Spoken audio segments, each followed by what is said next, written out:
The Prophet ﷺ, people were rude to him. The desert Arabs were rude to him. And he never returned their rudeness with rudeness. He smiled in their faces. He returned their bad manners with good character. And this is what he taught us to do with people. And we have to, it's mujahada, we have to struggle. The sabr is in sadmatul ula.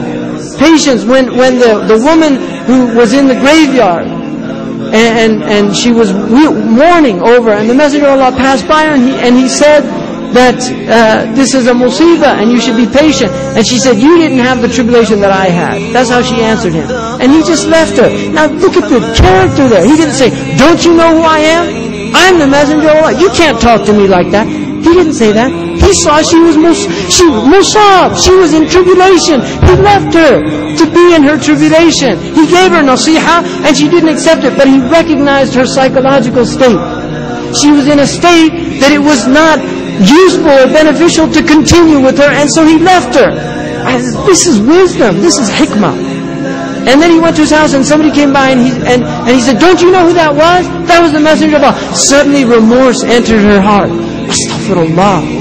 And she went to his house and knocked on the door. Ya Rasulullah, I didn't know it was you. And the Messenger of Allah said, patience is in the first calamity, when the first thing hits. That's one thing. In other words, when the calamity hits, patience that Allah wants is at that point. That's the point. Allah does not want you to lose control. That's the point to take. It's not when it's all over you say, oh, please forgive me. I didn't mean to punch you after you said that to me.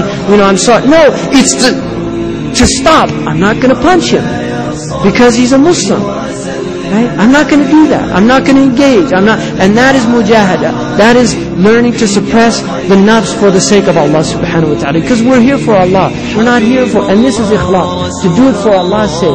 Really, to do this for Allah's sake. To forgive your brother for Allah's sake. To forgive your sister for Allah's sake. Not for them. To do it for Allah subhanahu wa ta'ala. Really, there's people in here that haven't talked to their brother or their sister, or some of them to their mothers and their fathers. Don't be that person. Don't cut off your bloodship bonds. Don't be that person. Do it for the sake of Allah. And a man came to the Messenger of Allah. He said, Ya Rasulullah, asilu akhi wa yaqta'uni, u'atihi wa yamna'uni. I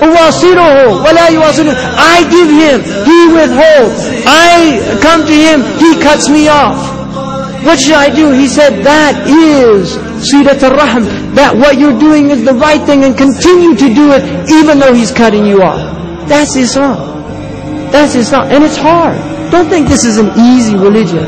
حبيب الله رسول الله إمام المرسلين